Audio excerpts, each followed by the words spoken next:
안녕하세요. 요한율연구소입니다. 미국 증시가 2024년 시작과 함께 조정을 좀 받는 모습입니다. 지난해 11월 이후 연말까지 약 2개월 동안에 거의 10한7% 정도 올라서니까 단기 급등에 따른 자율 반락 내지는 조정 정도로 이해를 할 수 있겠는데, 그런데 이제 우리가 1월 증시 영향 요소를 감안하면 조정 이후에 조금 증시의 흐름도 바뀔 수 있다라는 생각도 들어요. 그래서 오늘 미국 증시가 어떤 방향으로 갈지, 그렇기 위해서는 우리가 점검을 한번 해봐야 되겠죠. 우선 1월 증시 환경을 보면, 우선은 연초니까 연말까지 1년간을 놓고 보면 경제 성장률이 지난해보다는 올해가 낮아질 확률이 높아요. 물론 연착륙 얘기하는 전문가들도 있고 하고 침체 얘기 주장하는 사람도 있는데, 그러나 전반적으로 성장률은 좀 낮아질 거다. 지난해 같은 경우에는 1분기 연율입니다. 1분기에 연율로 2.4%, 2분기에는 2.0%, 3분기에는 4.8% 정도까지 상승을 했으니까, 큰 흐름을 보면 1년 동안 성장률이 오히려 조금 높아지는 쪽으로 전개되었죠. 물론 4분기 성장률은 3분기가 너무 높다가 보니까 좀 낮아질 거예요. 그런데 이제 올해 전체를 놓고 보면 2023년보다는 좀 낮아질 확률이 높다라는 것이 포유 환율 연구소 분석이고, 그 다음에 또 하나는 금리 인하에 대한 기대감이 있단 말이죠. 연착륙 얘기하고 막 이런 분도 있고, 또 물가가 안정되니까 이런 경우에는 돈 흐름이 국채 시장으로 몰려요. 당연하는데, 물가가 안정되니까 금리 인상에 따른 채권 투자 손실은 생각 안 해도 되니까, 현 시점에서는 지난해 11월 이후입니다. 그러니까 물가가 안정되니까 국채 가격이 올라갈 이유는 없다. 그러니까 기준금리 인상 염려도 없고, 그래서 시장 흐름이 국채 시장으로 돈이 이동하면서 1차적으로는 금리가 안정되고, 그 다음에 주가가 상승하면서 지난해 11월부터 연말까지 랠리를 벌였죠. 특히 나스닥 중심으로. 그런데 이제 지금 와서 보면 이제 상당히 이제 금리도 많이 내려가 와 있는 상태인데, 주가는 더 빠른 속도로 올랐죠. 그래서 이제 조정이 필요한 시점이고, 여기서 이제 좀 추가적으로 얘기하고 싶은 거는, 돈 흐름이 국채 시장으로 이동하면 회사채는 인기가 없어요. 그래서 국채 시장, 회사채 시장을 구축한다는 표현을 써. 회사채가 인기가 없으니까 특히 부채가 좀 많은 BBB 등급, 물론 미국은 한국만큼 부채 비율이 높진 않아요.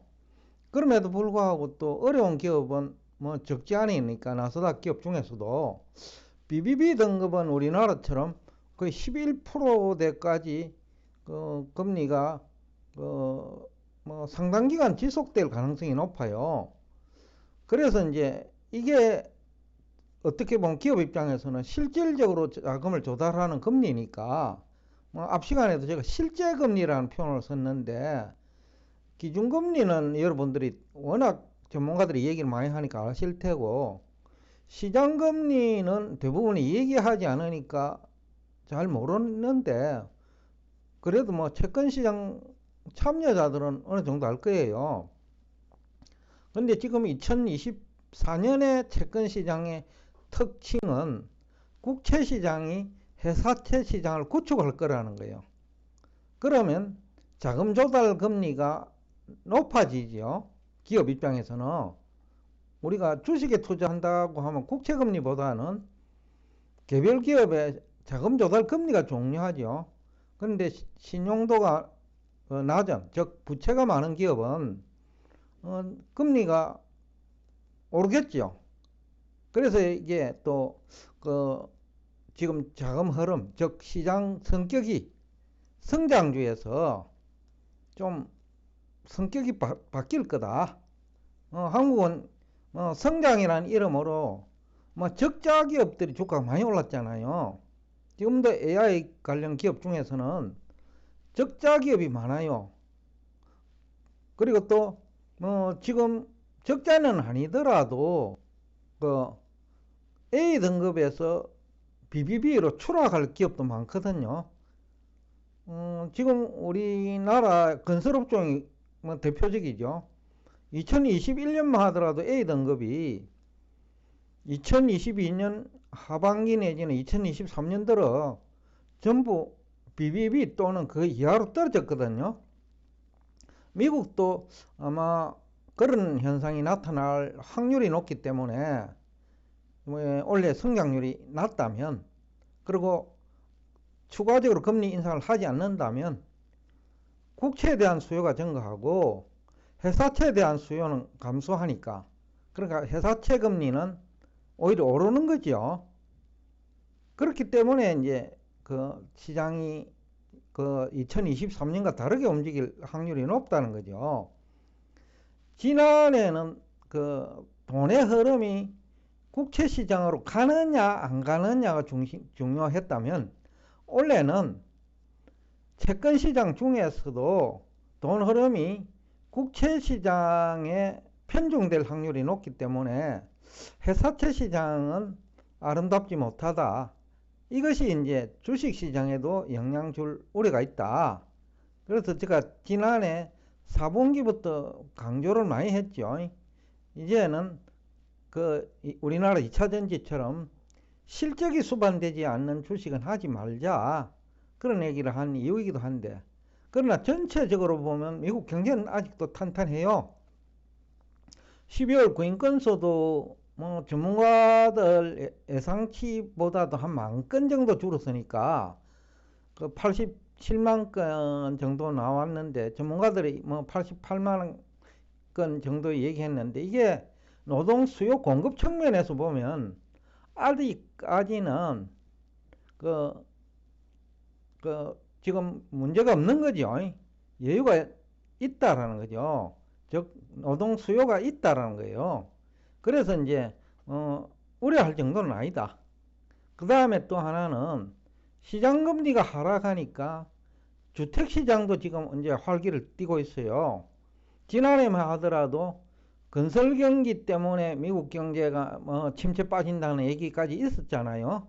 그런데 건설 경기가 이제 회복되기 시작하니까 전반적으로는 큰 침체로까지는 이어질 가능성은 상대적으로 아직까지는 한 6개월만 놓고 보면 거의 확률이 낮아요.